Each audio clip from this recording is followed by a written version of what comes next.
Okay, welcome to REFIRE with the Shermans special podcast series on successful entrepreneurs. Today we have with us Mr. Julian Yong, who is the CEO and founder of the 30-10 Ecom formula. So, hi Julian, thanks for joining us today. For the sake of our audience who are not as familiar with you, could you please give an introduction of yourself and also tell us a bit about what 30-10 is, 30-10 Ecom is? All right, fantastic. Thank you for having me, Sherman and Leasing. So, just some background. I actually used to teach e-commerce. I've been focusing on building my own e-commerce businesses to 6 to 7 figures, and also been coaching, right, and teaching some of my students to do the same as well, right? And I have had a lot of students who have actually had the opportunity to grow their business, and I'm actually very happy.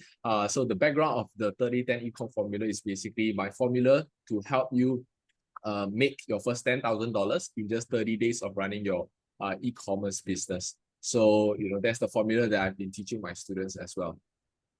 Wow, Julian, I'm not only inspired by your hype, now I'm also inspired by your e-commerce success. So, thank you. Can you share with us why is it so important, so that we want to know more about your success story? Okay, so e-commerce is something that I've been doing for about 5 years now. Currently, I'm still running my own stores, just that I'm not coaching anyone right now. But one of the things that I believe e-commerce is it has a potential to grow is actually because nowadays, since what happened during COVID is that everyone is stuck at home.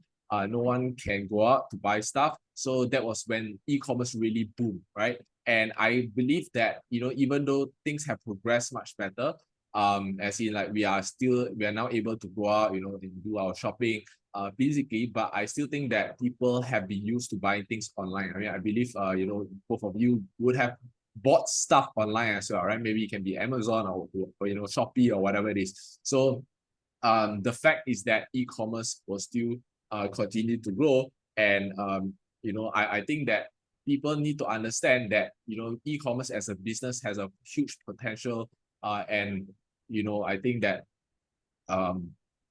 if you want to actually get started on this business, you actually should do so before it gets a little bit more saturated. I see. Hey Julian, I myself personally have worked with a lot of entrepreneurs in my life, and I know they always share with me their difficulties, because it's not easy to start up a business, and even more difficult to make it a success. So can you please tell me what kind of challenges you have faced, and maybe just highlight one of your biggest challenges? All right, I think this is a fantastic question.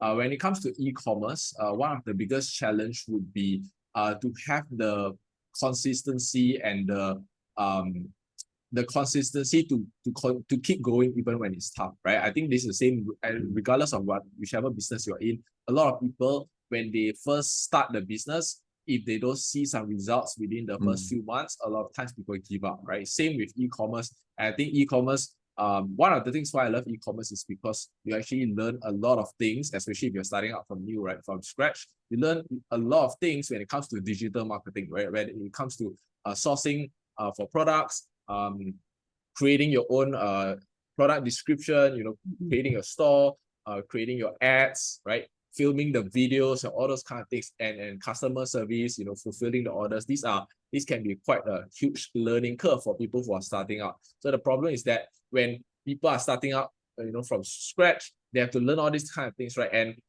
after doing this for some time, maybe a few months, then they think that it takes a lot of work, and then before they even see any success, they tend to give up, right? So I think that this is something that you have to go through, regardless of whichever business you are in, and but only when you are persevering, only when you are able to get past that, the first hurdle, then you will slowly start to see your results. But you were all alone. You were doing this all alone by yourself?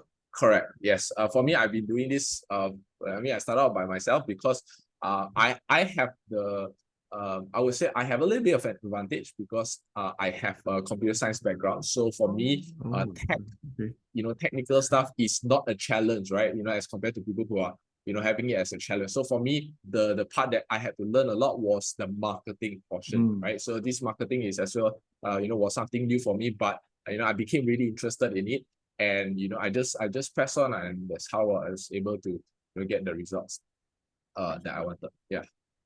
So, Julian, I'm sure our audience will be very curious. They would like to know how you become so successful. Can you just give us one tip? How you become so successful? Just one tip. For sure.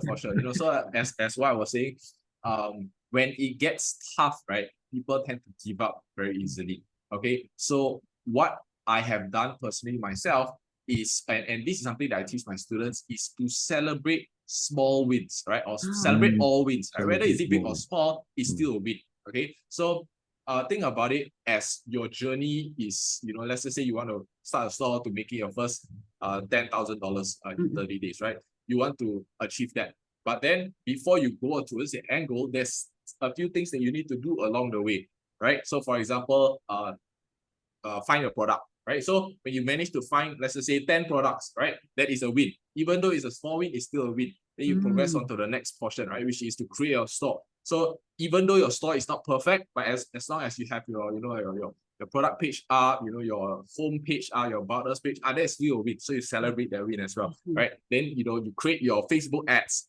So every time when you get to a goal, right, that is considered your win. So as we learn to celebrate, different wins, then you feel that, okay, at least I have achieved something. That is progression, right?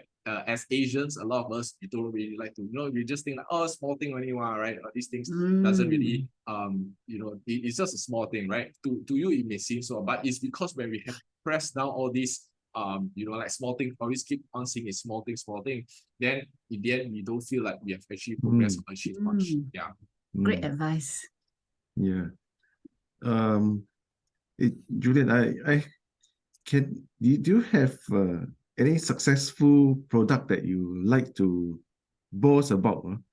Because successful product. Yeah, because it seems like you're doing e-commerce marketing, right? So you must have some successful product that you're very proud of.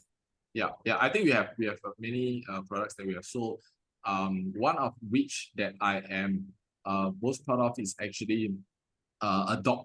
So one of my store is a pet store, right? So one of it is what do you call that? A dog harness set, right? So this harness set is something that we actually created from our own. We actually designed it on our own, and the first I would say pet animal that uses it, that has used it, is actually my own pet. Yeah, my own dog itself, right? So I always use my dog as the model, so to speak, right?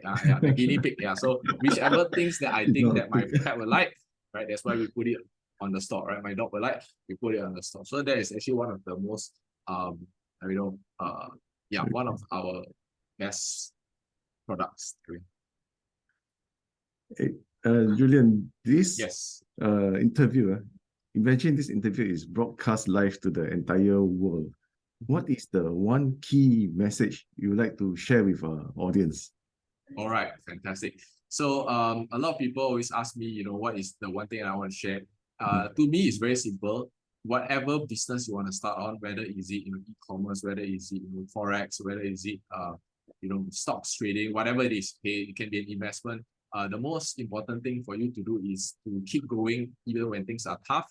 And usually it is always the first step that is the hardest, right? When it's the first step, because you're completely new. I like to use the concept of, or at least the illustration of a mountain, right? And there's snow on the mountain. So usually when there's snow on a mountain, right? On the top, let's just say when the snow is slowly rolling down the mountain, right? The snow will actually be a very small speck of snow. But as it continues rolling down, right, the snow gets bigger and bigger. Yes, it snowballs.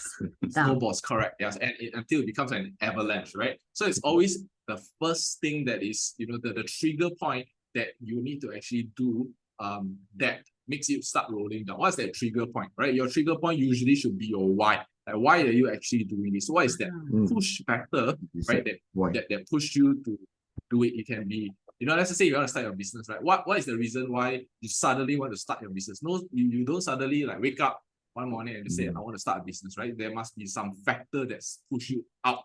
So that has to be your motivation factor. And then once you find that trigger point, right, you just need to get that thing started, right? And then as you're doing, it gets rolling down bigger and bigger and bigger until you realize that it's actually pretty simple, right? So the first step is the hardest part, but once you actually get that going, I would think that it will get easier along the way.